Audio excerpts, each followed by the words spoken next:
Next हम कर रहे हैं generating function for J N of x.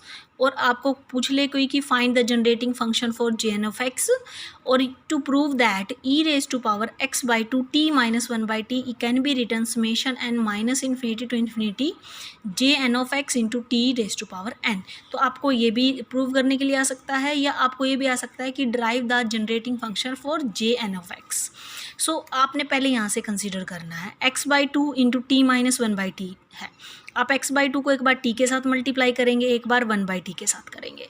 फिर आपने ई की पावर का एक्सपेंशन खोलना है। तो यू नो ई की पावर एक्स का एक्सपेंशन कैसे खुलता है, one plus X square by two factorial X की cube by three factorial and going on. तो कोई इशू नहीं है। अब प्लस में आपकी प्लस की टर्म चलेंगी, यहाँ पे जैसे पावर नेगेटिव है तो आपने इसी तरीके से डालना है। तो आप यहाँ पे डालेंगे तो यहाँ पे क्या हो जाएगा, मतलब जहाँ पे ओड पावर होंगी वहाँ नेगेटिव आ जाएगा, इवन में स्क्वायर पॉजिटिव, फिर ओड नेगेटिव। तो आपने बस ये सोचना है कि मैंने एक्स की बजाय क्या डालना है, minus X by two T. Expansion same ही याद रख ले सकते हो आप। तो आपने दोनों में क्या किया, यहाँ पे भी एक्सपेंशन को खोल दिया स्टेप बाय स्टेप, अच्छे से टी की पावर खोल दी, एक्स की पावर खोल दी, और इसी तरीके से सेकंड में भी आपने एक्स की पावर खोल दी, टी की पावर खोल दी। तो अब आपने मल्टीप्लाई करना है और कोलेक्ट करने हैं coefficient of various power of T. पहले क्या करना है, कोशिश करनी है कि मैं पहले किसका कोफिशिएंट लूँ, टी की पावर नोट। टी की नोट का मतलब क्या होगा, जिसके अंदर टी की पावर नहीं होगी। तो उसके कोफिशिएंट्स आप जब कंपेयर करेंगे तो यू विल फाइंड दिन इस टाइप से आपके पास मिलेंगे, one minus X by two का square plus one by two factorial X by two की four minus one by three factorial X by two की सिक्स एंड गोइंग ऑन। आप मल्टीप्लाई करेंगे, आप क्लियरली यही चीज़ टर्म देखेंगे जो टी नोट का कोफिशिएंट होगा। आप देख भी सकते हैं जिसके पास टी ना हो। तो ये आपका क्या बनेगा, टी नोट का मतलब कांस्टेंट टर्म से क्या आएगा, जे नोट एक्स। टी नोट का मतलब constant means in sense of T, जहाँ पे टी नहीं है वो टर्म से आपका क्या बनेगा, जे नोट। जब आप टी की एन का कोफिशिएंट देखेंगे तो आपके पास ये टर्म्स आएंगी। तो ये टर्म्स हैं, इनको हम समेशन में लिख सकते हैं। आपने दिखा पहले क्या है, N factorial, N plus one, N plus two.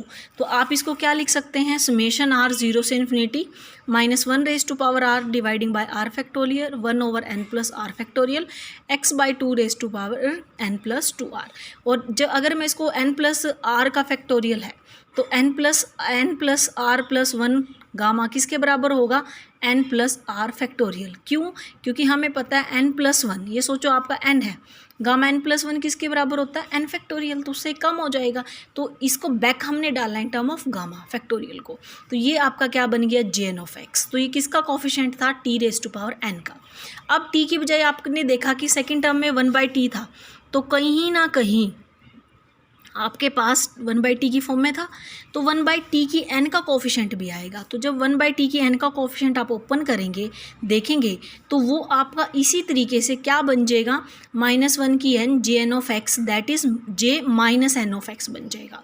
तो इसका मतलब आपने क्या देखा, यहाँ पे देखा कि मैं इसमें जब विदाउट टी करती हूँ, टी की जीरो का कोफिशिएंट देखती हूँ तो जे नोट आता है, फिर जे वन के साथ टी आ गया, फिर जे टू टी का स्क्वायर, क्योंकि ये किसका कोफिशिएंट है, टी की एन का, क्योंकि ये कोफिशिएंट किससे आया था, टी की एन से। टी की वन करेंगे तो यहाँ पे क्या आ जाएगा, ये क्या है, coefficients of T raise to power N. इसका मतलब टी की वन के साथ क्या आएगा, जे वन, टी की टू के साथ जे टू। तो इस तरीके से इसका मतलब आ जाएगा आपके पास टर्म। और ये किसके कोफिशिएंट्स है, टी की वन बाई एन, तो इसका मतलब ये किसका होगा, वन बाई टी का क्या आएगा, जे माइनस वन। सो इसका मतलब J minus one into T की माइनस वन, टी की वन बाई टी का, फिर वन बाई टी स्क्वायर का। तो आप ऊपर लिख सकते हैं पावर्स को। तो ये क्या बन गया, summation N minus infinity to infinity J N of X T raise to power N as the coefficient of different power of T in the expansion of e raised to power 1 by 2x t minus 1 by t gives the Bessel functions, because we know j and j minus n of x are क्या है हमारे Bessel functions.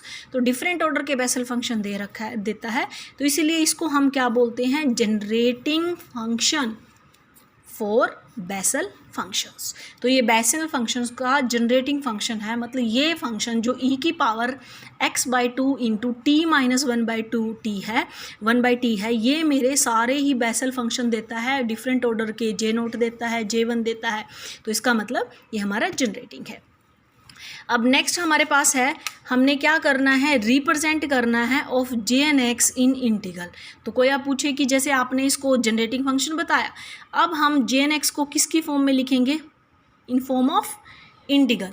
तो integral की form में लिखेंगे, और to prove J N X को लिख सकते हैं 1/π0 to π cos n theta minus X sine theta D theta for integral power of n।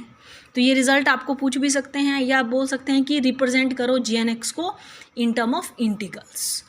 सो आपको पता है ई की पावर का एक्सपेंशन से अभी हमने किया कि ई की पावर को ऐसे लिखा जा सकता है, तो ई की पावर को आप ऐसे ओपन कर सकते हो। तो you will write in terms of, पहले समेशन की फॉर्म में भी लिख सकते हो, फिर स्टेप बाय स्टेप ओपन भी कर सकते हो। तो उसके बाद हमने सिर्फ रिजल्ट लगाना है। अब आपको पता है जे एन एक्स का हमने रिजल्ट किया था, J N X can be written -1 की N J minus N of x.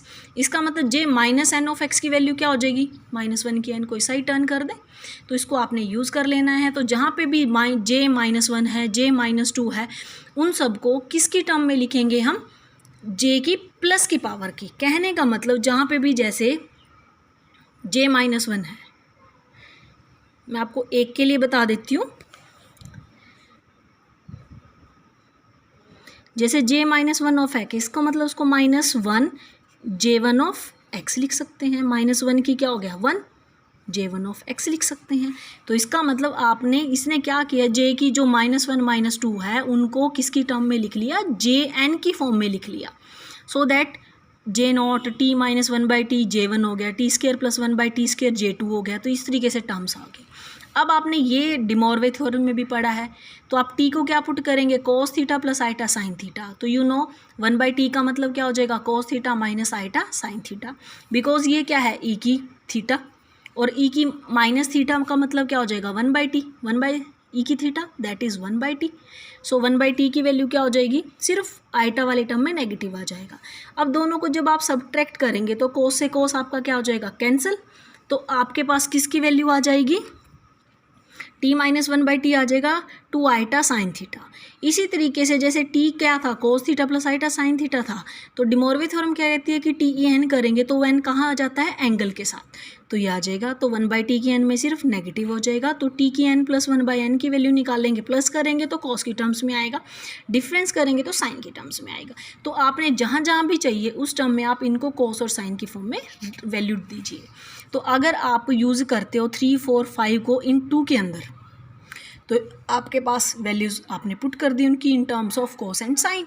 जहाँ पे t -1/t की फॉर्म में है या t² -1/t की फॉर्म है, आप देखोगे ओड पावर में आएगा, तो इसकी वैल्यू किसकी टर्म में डालेंगे, sine 2 iota sine 2 theta sine theta sine 3 theta, और प्लस में आएगा 2 cos थीटा 2 cos 2 थीटा, जैसे भी इवन पावर्स आएंगी।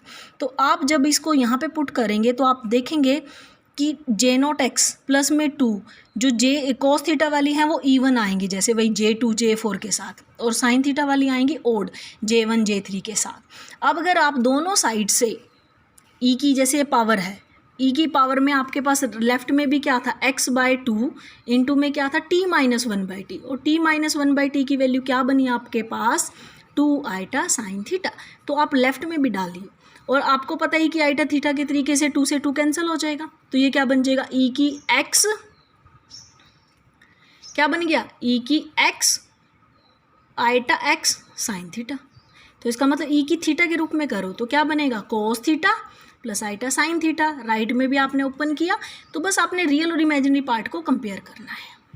तो जब रियल को करेंगे तो cos की टर्म में आएगा, इमेजिनरी को करेंगे तो साइन की। तो इनको 6 और 7, जो आपकी 6 और 7 बनेगी, ये इनको क्या बोलते हैं हम, जैकोबीज सीरीज़। क्या पढ़ते हैं, जैकोबीज सीरीज़। अब आपने क्या करना है, सिर्फ 6 को मल्टीप्लाई करेंगे cos n थीटा से और इंटीग्रेट कर देंगे 0 to π। तो आप करेंगे दोनों साइड से, तो आपके पास ये पता है आपको cos n थीटा से जब आप हर टर्म को मल्टीप्लाई करेंगे तो आपके पास पाई JNX आ जाएगा, अगर n इवन हो या 0 हो। अगर n ओड है तो आपको पता है क्या हो जाएगा, 0 हो जाएगा। इसी तरीके 7th को किससे मल्टीप्लाई करेंगे, 6 में जैसे cos था तो cos n थीटा से किया, 7 को करेंगे sin n थीटा से, साइन है तो वो क्या आएगा, इवन के लिए 0 देगा, मल्टीप्लाई करेंगे with in the same limit 0 to π। तो आपके पास वो ओड के लिए क्या देगा, पाई JNX। अब आप 8 और 9 से अगर दोनों को देखें तो जे एन एक्स की वैल्यू क्या बनेगी 1/π